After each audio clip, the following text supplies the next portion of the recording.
Silence changes when it stays too long. At first, it feels safe, like a pause, like time to think. But slowly, it becomes heavy, uncomfortable, almost loud. That's how it felt after he left. The apartment didn't change. The city outside didn't change. But something inside me did. I replayed his words again and again. I don't want to lose you.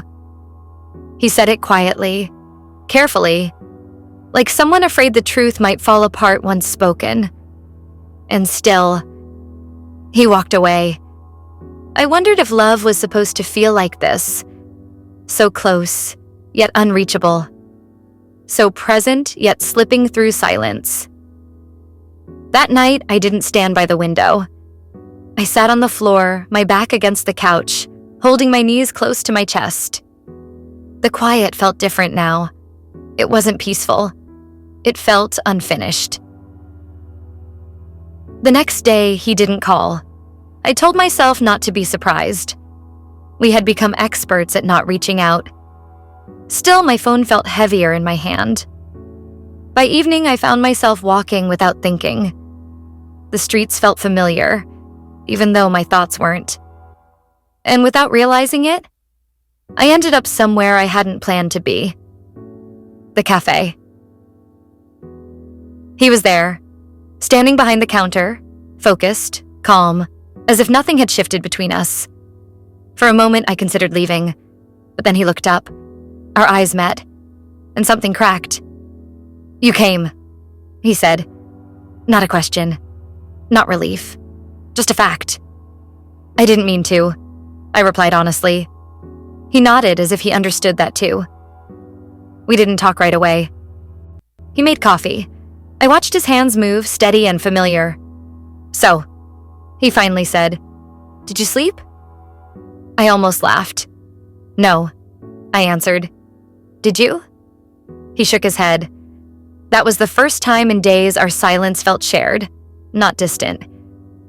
I thought giving you space was the right thing, he said slowly. I looked at him then. Space from what? I asked. From me? Or from what we refused to say? He didn't respond immediately. When he finally did, his voice was lower. From ruining something I don't know how to fix. That honesty caught me off guard. I had prepared myself for excuses, for distance, for avoidance. Not this. I don't need perfection, I said quietly. I need presence. His eyes softened. And if I don't know how to give that without hurting you? I swallowed. Then at least don't disappear. For a moment, neither of us spoke. The cafe felt smaller, warmer, closer. I'm afraid, he admitted, of saying the wrong thing, of changing what little we still have.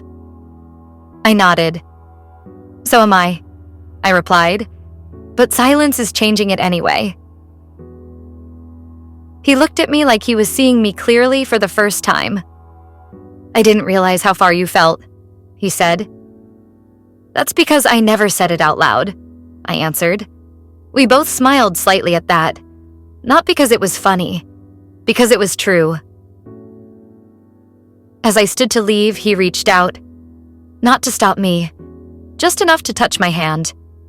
The contact was brief, careful, but it sent a quiet warmth through me. Don't disappear tonight, he said. I won't, I promised. Walking home, the city felt different. Lighter. Not because everything was fixed, but because something had finally moved. Silence hadn't disappeared, but it had cracked. And through that crack, something honest had begun to breathe. That night, as I lay in bed, I knew one thing for certain. Part of us had been saved. But the hardest part was still coming. Because next time, silence wouldn't be an option anymore.